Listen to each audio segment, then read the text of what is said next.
The Last Sip. It's launching April 15th on FSTV. Don't miss it. We're going to talk about it here tonight. I'm Wright. I am from WNYC. I host a bunch of podcasts there, including the United States of Anxiety, which is our elections podcast. And I am here with Imara Jones, who is the creator, the founder, the brain behind, and the host of The Last Sip. Correct. Thanks for having me, Imara. Thanks for talking to me tonight. And in full disclosure, like, we know each other. So we know each other. We go way back. We go way back. This is very, very, informal. And I have to apologize because I'm looking at the Facebook live feed, and we are doing sort of two cameras, one for Free Speech Television and one for ImaraJones.com. And one is fine and the other one's not. So just hang in there with us. Just hang in there. It's more important what we're saying. Well, I don't know. We want to be able to see this. You got some real Wakanda greatness going on here. Yeah. So we want to be able to see that. But maybe you could take a photo of it. You can find it on Instagram. Actually, this is a piece from Imara NYC, not my brand, but it's a South African streetwear brand, and this is their stuff. They make Wakanda kind of stuff. So you can find them on Instagram and on Facebook too. All right. Well, they need to be paying for that ad. But in any case, well, look, this is all free, so we can give them free. If we had ads. Indeed. But do you have anything you want to advertise? United States of Anxiety. It's free too, so get on it. Wait a minute. You also have a new one. I have a new one. I've forgotten. Caught. New podcast from WNYC Studios. The Lives of Juvenile Justice. Check it out. It's out there. But that's not what we're here to talk about. We're here to talk about The Last Sip. Right. And the Wakanda thing is not incidental to the show, frankly. No. Tell us, what is The Last Sip for the people who have not heard about it yet? I don't know how you wouldn't. It's been all over the internet all day. But if you haven't heard about it yet, what's The Last Sip? So The Last Sip is an upcoming April 15th, 9:30 in the morning on Sunday. We're going to be a Sunday news show, so you can look at us before you start your week. And the entire point of the show is to examine news events through the lens of historically marginalized communities, specifically communities of color, communities that focus on women, communities that are queer. Because in my thought, and I know in yours as well, that's where the future is. That's where the future is created. That's where America is headed. That's where innovation has always come from our society. That's where the solutions of whatever we're going to build next. Because one of the things that I believe very strongly is that regardless of what happens to the president or in the White House, that we're not going back to wherever we were, right? The question is, where do we go next? And it's most likely that where that's being created are in the communities that are most under pressure, because the solutions and the problems actually lie in the same place. Well, see, but this is interesting, because I think people would hear you say, oh, this is the future, we are the future, but then look at 45 and say, whoa, it feels like we're going backwards. And I guess what you're arguing is that The Last Sip is a place where we are not going to talk about going backwards. Why wouldn't I look out at what's happening right now, ever since the election, and say, the deportations are up. Right. We are... Nazis are in the street. Literally. We could go down the list. That's right. There's a white supremacist. There's an unapologetic white supremacist in the White House. Yeah. How can I look at that and say, oh, the future is coming? Well, I'm from Atlanta. I'm from the South, and there's a saying that a dying mule kicks the hardest. Mm. So, I look at, if you just look at where things are headed, sort of like, the last gasp of the old order in Europe manifested itself in World War I, right? You can have these, you can have these sort of cataclysmic events that appear as if they're undermining the progress, but they're actually the last sort of backlash of reaction. And I think that the only way we're going to have hope in the future is to have something to fight for. Right? Normally, social change doesn't only come when people are under pressure. This is a historical note. Social change comes at those moments where people also have a vision of what they're fighting for. Right. So the question is, what are we fighting for? And have some change to it. That's right. And there's not enough dialogue about where we're going. And how we answer really tough questions. I personally think that a lot of what we're hearing now is noise. I think that regardless of what is happening or will happen in the Trump administration and just overall in society, because Trump is a manifestation, regardless of whether or not you agree or disagree with him. We're not supposed to be so biased. But he's a manifestation of the long trends in society, the corporatization of the country, the cheapening of democracy through marketing and social media, quite frankly, a thing that we're using tonight. So he's a manifestation of all of that. But if we're going to have something that's different, what are those other trends that are going on right now that are going to lead us to that place? And where are we going to find them? So I think that is a good segue to what the last sip is actually going to be about. So when you say it's for a conversation with people of color, women, queer people, what does that mean? What do we expect to see on the show? It's everybody who has a different relationship to power, right? Because if you have a relationship to power that is aspirational, you're going to be supporting the established order. And that's true whether or not you're sort of a middle-class black person, right, or bougie black person, or someone else who's a striver, in quotes. You have a different relationship with power, you're going to support the order. So, but if you have a different relationship with power, and it doesn't only have to fall within the parameters that we're talking about, what are you doing to build and to create? So what we want to do specifically in our half an hour is to choose 3 leading topics from that week and then examine them through the prism of these communities that we're talking about. And regardless of what's happening, we want to talk about what the solutions are to those problems. How are people working on those particular issues? So for instance, if we've been on during the school shooting, there are places that have brought school shootings down. What have they done? What are they doing? Those are overwhelmingly local programs. They're not national. They don't have scale. They don't have a lot of money. But they're doing something right. So let's bring them on. Let's talk to them. Let's hear what they're doing right. And let's use our show as a forum to be able to connect them with other like-minded people that want to do the same thing. So one of the things that I have always loved about you, and that that your new audience is going to love as well, is my shade. Well, there's your shade, and the shade employed across a breadth of issues. Right. The range that you have. Correct. So I wonder if we could play a little hot questions, Okay. little what's in the news today, and get your quick take on each of them. Okay. So Bernie Sanders let us in today. We had, Yes. He was holding a town hall, I believe. On Bernie- FSTV. On FSTV. Our home. Bernie Sanders, future of the Democratic Party, or something else? I mean, it's hard. Here's one of the things I think about Bernie Sanders, and what I think is really interesting. A lot of his solutions were radical 5 years ago, right? 7 years ago, 10 years ago. They're not radical anymore. Meaning that a lot of people agree with it at this point. Not only that, but the systems that we were trying to shift in a democratic socialist way are so broken, are so atrophied that having cheaper prescription drugs for everybody just isn't going to cut it when it comes to healthcare.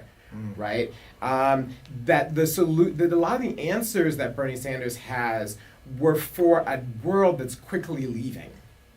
And so the question I'm most interested in is what is next. I think his critique, what Bernie Sanders does really well is the critique. His critique is spectacular. Like I've heard him speak before, and I was at the People's Summit earlier this year, and his critique is rapturous. Like you are in it. But sometimes the solutions don't match the scale of the critique. And that's what I find interesting about Senator Sanders. And he becomes a sort of reformist Democrat in the end in terms of what is on the table. What's on the table, right, isn't radical enough. Like, when you have to have, so for instance, on affordable housing, we need big ideas, right? So what about radical land granting that is only used to borrow against the value of the land to build the property that we then only sell or rent at cost? Like, and how do we do that on a national scale? Like, we need stuff like that. Yeah. Like big different ideas. It can't be like, well, we have to have like Medicaid for all. Like the entire way that we approach healthcare in the system is wrong. We pay people to treat people when they're sick. Well, what if we totally reform the system and we make it incentivized to keep people well and we keep everybody well? I mean, right? to be fair, that's a little bit of what Obamacare was supposed to do. It was supposed to do, but like a lot of other things, because it was trying to operate within the existing paradigms, it was so convoluted that it could easily be gummed up and fall apart. All right, so healthcare. Okay. Back to Wakanda. Favorite scene in Black Panther and why? Whoa, that's a good question. Okay, besides M'Baku, who did something, yeah, you don't have the same effect. But it was really good. That would be the shade that we discussed. Correct. What is my... Actually, one of my favorite moments is not what people are going to think. Like, all the fight scenes and the women fight scenes are great.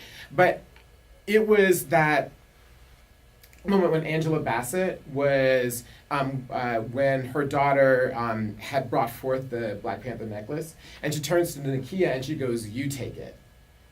Right? Like, understanding, again, that what I've spent my entire life upholding, building upon may be gone.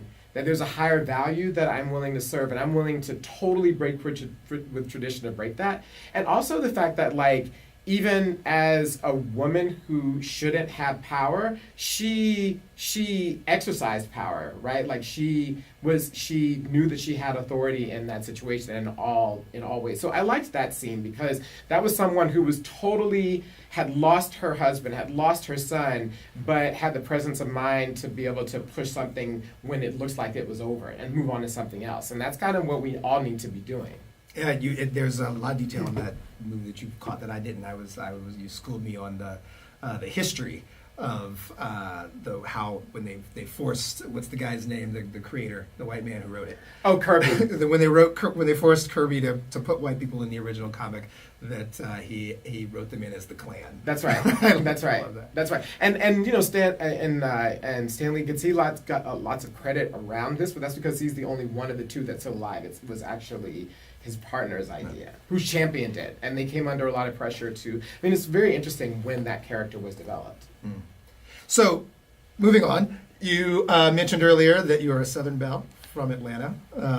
Okay, New York, L.A., Atlanta, or Joburg, favorite city and why? Of those four. Right now? Right now. Or right now? Well, it's hard. I'm saying you have to talk about Joburg because I know you just went. Yeah, I mean, well, it's a tad unfair, isn't it? Because, I mean, New York is like home, and Joburg has a lot of, but out of those, Joburg, first of all, it's where Coogler went to go base his idea of Wakanda, right? It's where he went, whenever they say, oh, he went to Africa to do his research, he went to Johannesburg and hung out and stayed out a lot, and as one has to do in Joburg. So Wakanda is based on an actual idea of something that exists. And that's one of the things that's interesting about Johannesburg is that if everyone who's going to go do business in Africa goes through Johannesburg, which means that in the diaspora, in the African diaspora, in the world, for people of color, it's a really important place. And so I was stunned at how many Brazilians were there and how many strong connections there are to Brazil and how many people there are from China. That there's this whole new network of places that don't center the West, that don't center the United States, that are working on figuring out new ways to network. And that's what I found really interesting about that. And that's kind of what our show is about, right? How do we develop these new ways of networking and working around these established paradigms? What are some new answers that may mean not necessarily going through central authority, but rerouting around central authority? Getting outside of them altogether. Yeah. Are you planning to bring people together as part of the show? What's the community building going to be like around it? The community building has a lot of different aspects. I think one is the kind of like what we're doing, right? Like you're not talking at me and I'm not talking back at you. We're actually engaged in a conversation. So the entire point, my job is to make sure that each week we're actually engaged in an active conversation with the people who are on so that you're pulled in, right? So that you feel like you are sort of a part of that process. So that's one thing. The second thing is we want to be a place where people actively feel like they want to come when they have something new to talk about that they want to share with other people and they want their input. That's a different type of thing than standard punditry, right? Yes. Which is like, I'm going to go on to Sound Smart today, right? And then I'm going to get paid for it and I'm going to go And home. I'm going to say the conventional things I read in today's Times. Right, exactly, because it's just too hard to keep up, and that's all the rest of it. So what do you got new that you want to talk about? And honestly, that's one of the really good things that you did at Colorlines when you were the editor and you had brought me on. And a lot of Disclosure: we both worked at Color Lines. Yeah, but he was the boss, so fabulous. whatever. We didn't both work there. He was the boss. It's different when your boss tries to be humble, bragging, modesty. No, so it's one of the things that you did really well, and that has continued to stick with me. When I sent out that tweet today, that Color Lines shaped a lot of my thinking about how to build a program that's focused on news for social change. A lot of it was drawn from that. And the third way is that we partnered with a person whose name is Chris Vaith. Chris and I are actually vocal fellows, so we're in part of the same fellowship class. He has an internet startup site called How to Help, and it's in the proto phase, but specifically what it does is it takes news stories and it tells people how to act on them. It tells them who in the United States is doing similar things, how they can get in contact with them, other things to read. So what Chris is going to do is to build modules around every single one of our, every single one of Chris is sitting at home going, what? Around every single one of our segments so that we have a place to put people and to keep kind of the conversation going. Mm-hmm. So those are the ways in which we're different. Let's talk about you. Oh. There was one of the promotional videos that's circulating now talks about your biography and your life story. I am looking at someone who looks very familiar to me, who I have known for 25 years, but who hasn't always looked this way. No, when we were on the schoolyard 25 years. What are you talking about? I have been around longer than you. Okay. So I remember when you were a wee child. Yeah, me too. And you had a corporate drag going at the time. Correct. But you are going through a transition in life. You are living into who you are. Do you want to talk more about of who I that? am? That's right. Yeah. Yes. So I am a trans woman of color. I am in the process of transitioning. Although, transitioning is a process. So. It started long before I named it, and will continue long after I'm not naming it anymore, because it goes on. So that's one thing, and I think that it's really interesting to have these two big things going on at the same time. Right. It's really interesting to have, on the one hand, putting together a show and getting all the people together and figuring out this, that, and the third, racing from Brooklyn to come talk to you tonight. We're in Manhattan.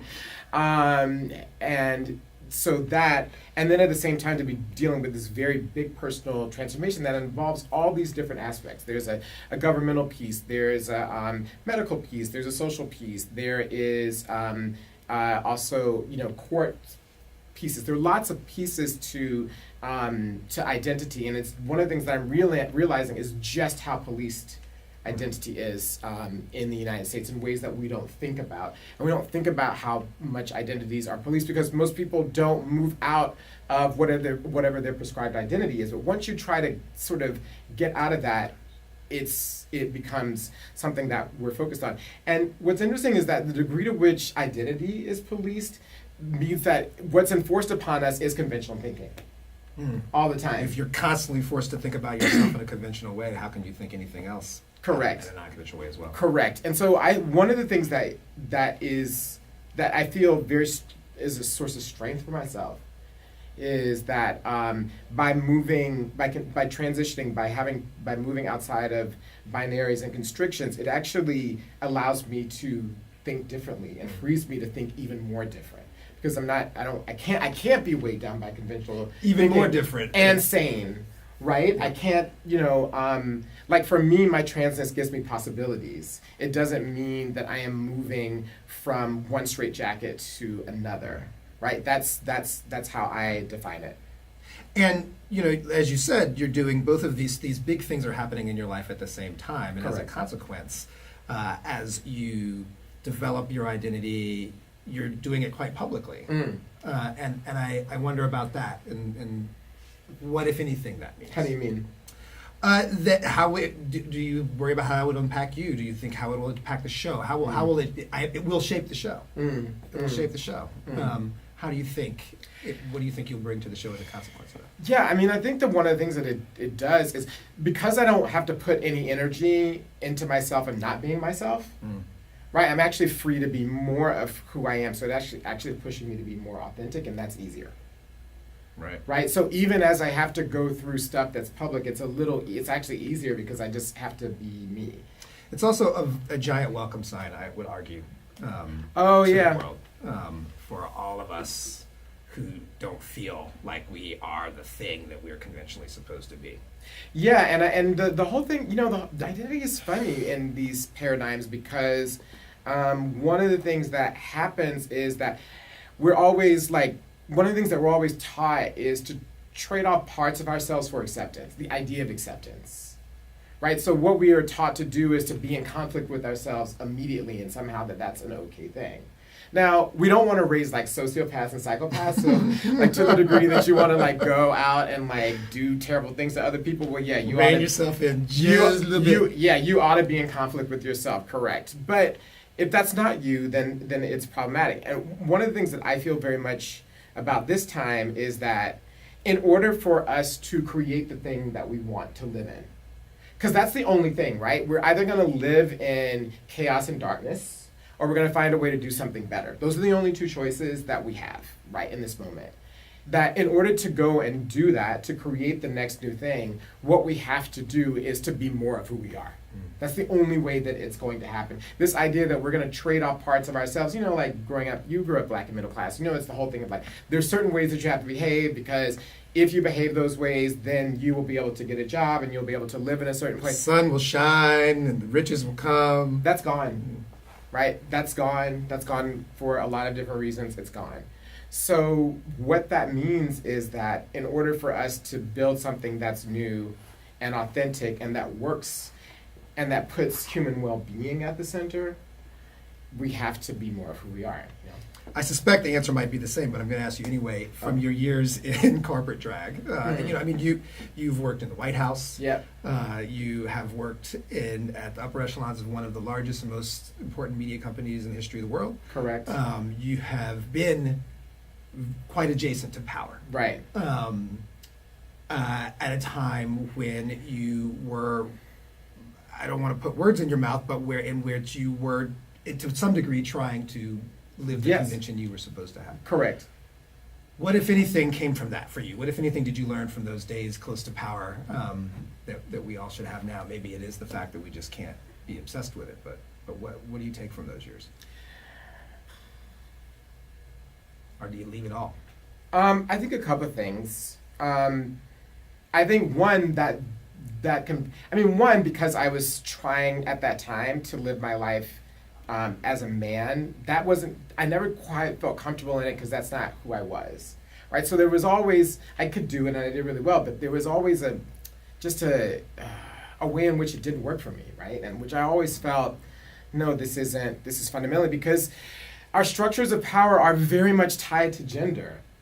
And I really think that people should understand that one of the reasons why we need to have women-centered systems is because that's the only way we're going to be able to get to new stuff, because existing paradigms center men and masculinity and domination and hierarchy and aggression and destruction as opposed to and construction. division and a whole host of other things that go on with that. And so for me, that never quite felt right, which is why I think I felt okay always stepping back from it and having a different relationship with it. But I think that one of the things is that they don't necessarily know any better than you. And I think that that's one of the things that I learned and that I know. And it's one of the reasons why I'm not awed by people who have accumulated a whole lot. Or, although I want some, or sit on power of whatever kind. Exactly. Because there's so many ways in which they don't know any more than your abuela. No. And it has made you, I would argue, quite an astute student of power in general, which I think for the conversation you want to have, and that we are going to be having all together here at the Last Sip is going to be important in these times. Yeah, and I think that the other thing about is that with the whole notion of power that, one of the things that's happened in institutions, and I don't know why, but there used to be at least a modicum of the idea that the things that we operated in were supposed to work for us, right? That our schools were supposed to work for us, that our neighborhoods were supposed to work for us, that things were supposed to work with an idea of people being at the center of them. There was a conceit at the very least. At least, but in some at certain points in time there were, right? Not wholly, not exclusively. There are huge problems. I don't believe that we ever had this idealistic past or ideal past, but I think that one of the things that's important now is that systems don't make any pretense that they care about you. They don't make any pretense that in any way that they should be offering you something other than the bare minimum of what they need to offer you in order to accrue you fill in the blank, right? It's money or it's power. That people know that. They know that you go to a hospital and the most important thing is that they're racking up the bill and that you could lose your house, right? That your health actually is way down the list. Way down the list, for example, and in schools and in a whole host of other things. And that just underscores for me, that's right now is what is at the core of power. Like we have gotten to the Wizard of Oz idea of power, where what's at the center is this really small person that's just trying to hide their insecurity. And therefore, that emptiness is something that we actually have to fill with our own values. What do you want to leave people with? It's April 15th is coming. 15th. We can remember it because it's tax day. April 15th is coming. Our appetites are lit up and wet. What do you want to leave people with tonight? I think that we can do news differently. We can have community differently. We can have community that doesn't only believe, as Andy Lack said, who's the president of MSNBC, and it shows why why it's changed in a certain way, that typical news establishments are pillars of the establishment. Like, we don't have to be pillars of the establishment. That's one of the reasons why it was important for me to be in a place that was nonprofit, that as painful as it was to try to go out and raise the money for this show from foundations, because we need to be able to reimagine kind of ourselves as human beings and our independence as human beings. So what I'm really excited about is what I'm going to learn from the people that are going to come on, the things that are sparked by me, and the things that our audience is going to teach us. That's what I'm most excited about. I'm most excited about the community that we can create around news and information. Because as we've spoken about before, that's actually the way that it's used, right? That we use information as a way of in this society of telling people who's important or not. So what's really important about the New York Times is that it's a community of news readers, and that's how the editors of the New York Times make their decisions, because they're making their decisions for that community. That's right. Right? And that community has been elevated to the idea that it is something, that it is cherished, that it is somehow more enlightened, but it's just a group of people with a certain set of ideals that the editor then decides to serve. That's right. Right? So what we want to do is to serve a totally different audience and to get them sort of excited about possibility and to realize that we can make whatever we want of this time, this place, this world, and we need to just find ways to come together and figure out how to do it. There you have it, folks. The Last Sip with Imara Jones launches April 15th. 9:30 a.m. 9:30 a.m. and every Sunday thereafter. Be there.